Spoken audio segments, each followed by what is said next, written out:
welcome back to Ari Purwadi channel, tempat kita belajar banyak hal. It's me Ari Purwadi again.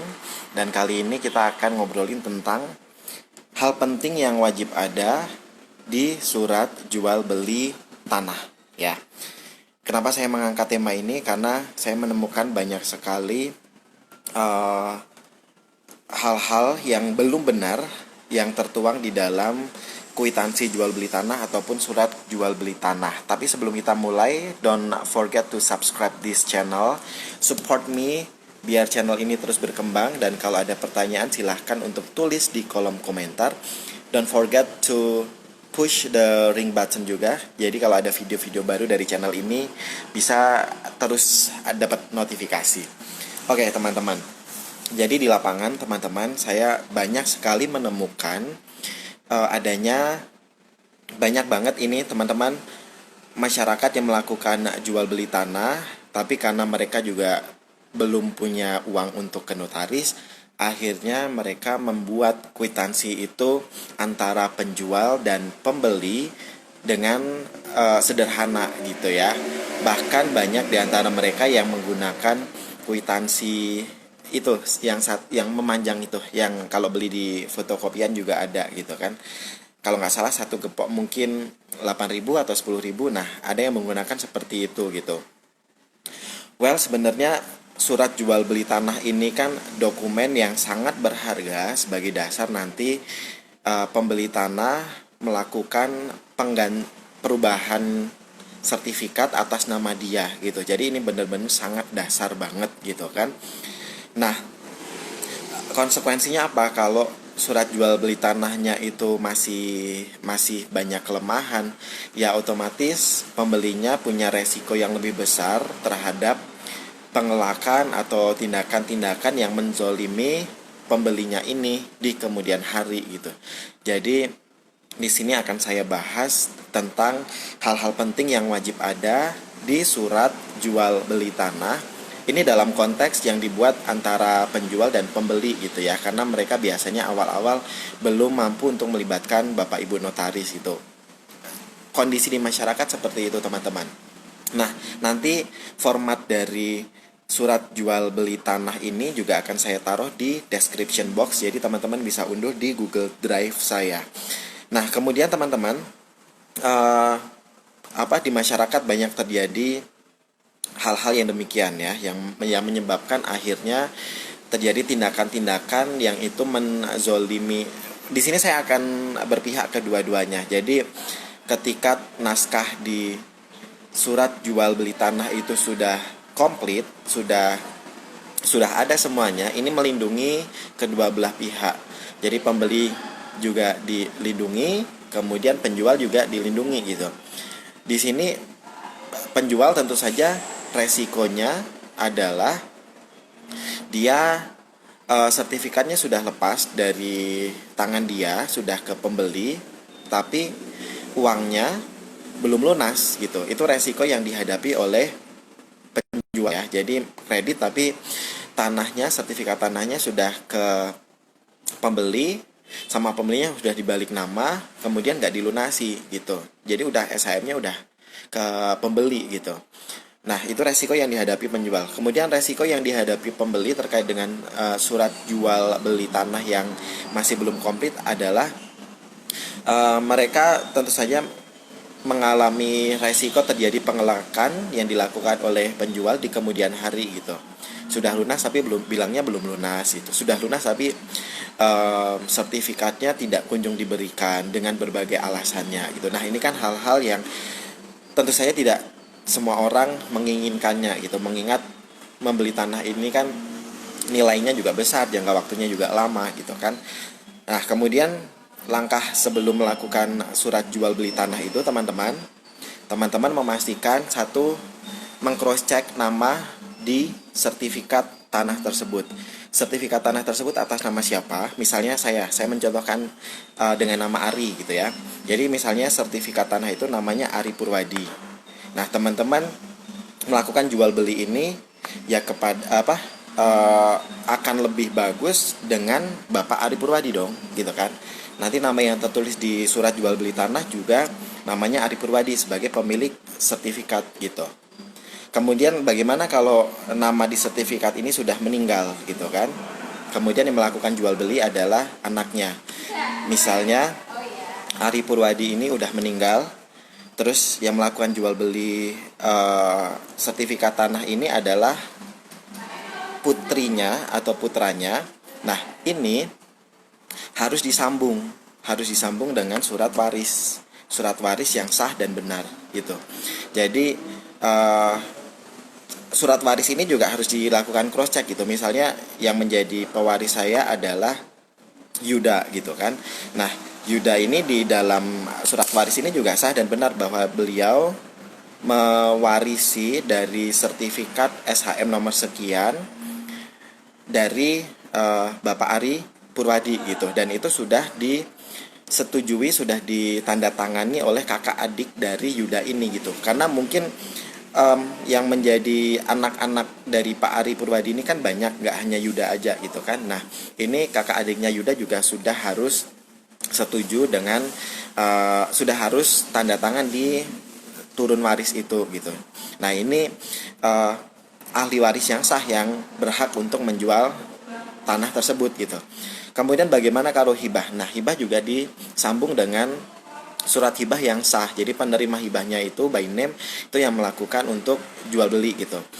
Karena kan di lapangan banyak yang dia mau melakukan perubahan sertifikat, tapi dulu melakukan jual belinya itu dengan putranya gitu.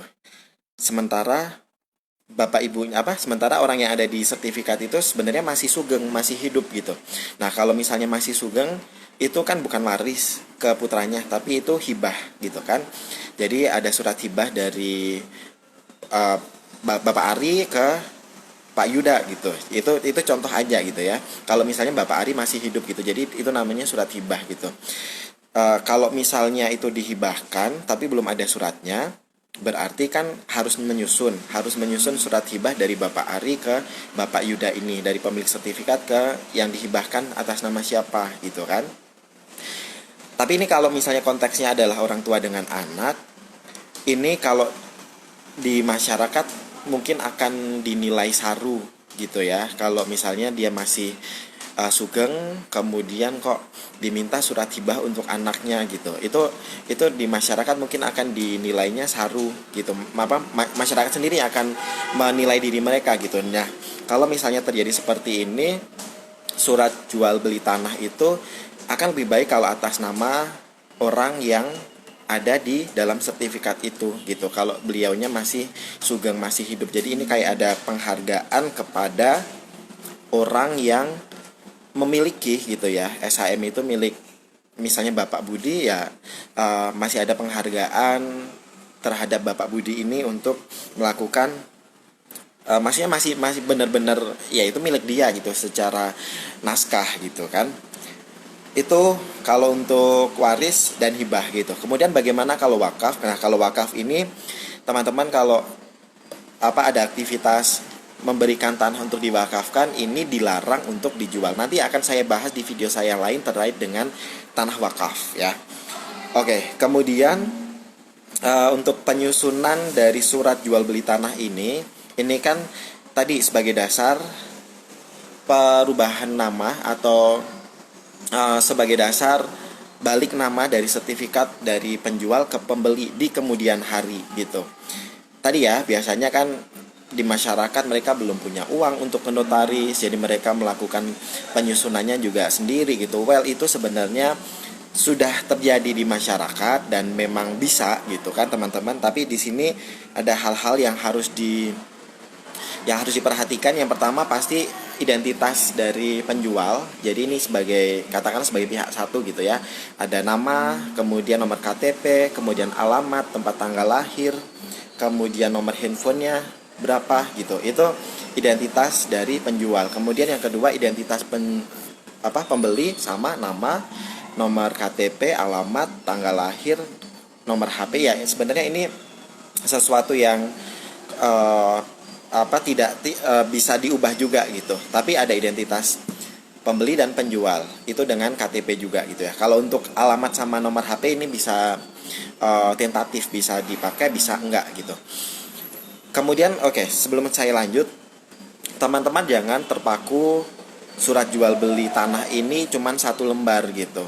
Jadi intinya semakin detail adalah bagus gitu ya. Jadi kalau misalnya bisa 2 halaman, 3 halaman, ya it's okay, nggak apa-apa. Itu menjadi satu kesatuan yang utuh gitu. Jadi teman-teman jangan terpaku satu lembar udah gitu.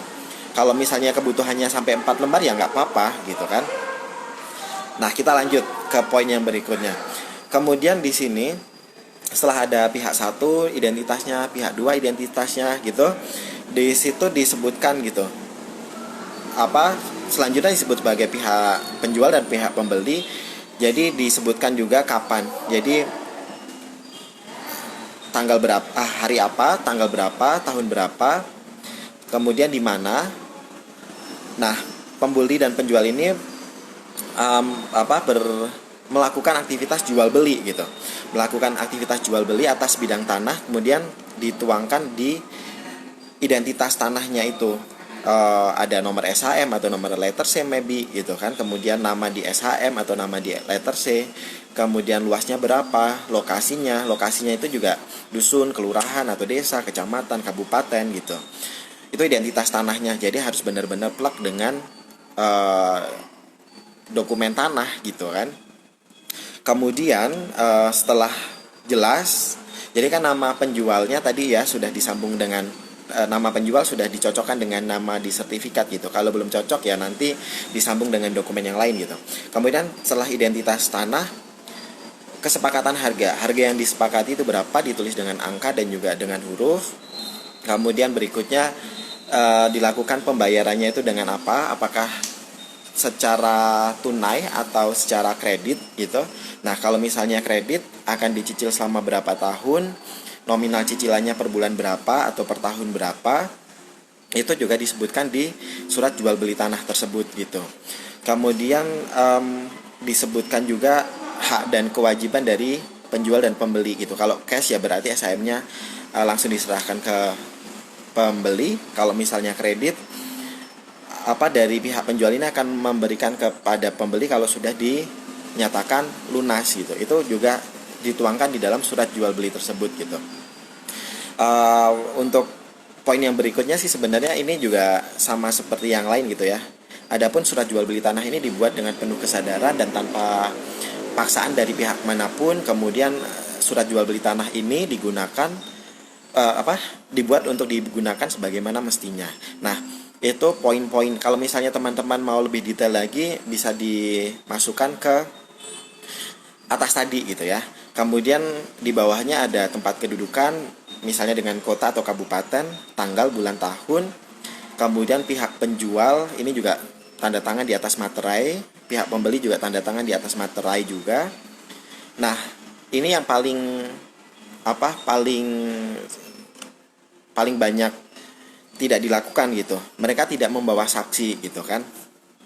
Nah, di sini di surat jual beli tanah ini ada kolom untuk saksi juga, saksi dari pihak penjual 1, 2, 3 orang bisa, saksi dari pihak pembeli juga 1, 2 atau 3 orang bisa gitu. Jadi kalau dalam bahasa Jawa baik penjual atau pembeli dia ngajak polo untuk menyaksikan proses dari transaksi tersebut gitu kan.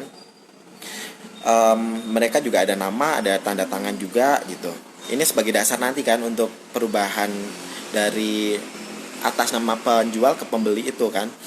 Kemudian kalau bisa juga para saksi ini diminta KTP-nya juga. Dan sekarang kan sudah handphone udah di mana-mana ya. Jadi itu dilakukan aja proses mengasihkan uangnya atau penandatangannya ini by phone, by video atau by foto gitu. Itu akan lebih kuat lagi gitu kan.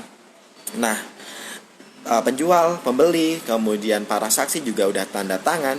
Ini teman-teman bisa membawa surat ini untuk ditandatangani pihak kepala desa dan juga sekretaris desa. Jadi ini akan semakin kuat lagi. Jadi ada tadi ya ada penjual tanda tangan, pembeli tanda tangan, kemudian saksi dari penjual tanda tangan, saksi dari pembeli tanda tangan, ada foto, atau video, kemudian ada dari pihak desa atau kelurahan, kepala desa ataupun apa, dan juga sekretaris desa dilibatkan dalam surat jual beli tanah ini. Jadi walaupun belum ke Bapak Ibu notaris, tapi naskah di surat jual beli tanahnya ini sudah sangat melindungi kedua belah pihak gitu teman-teman.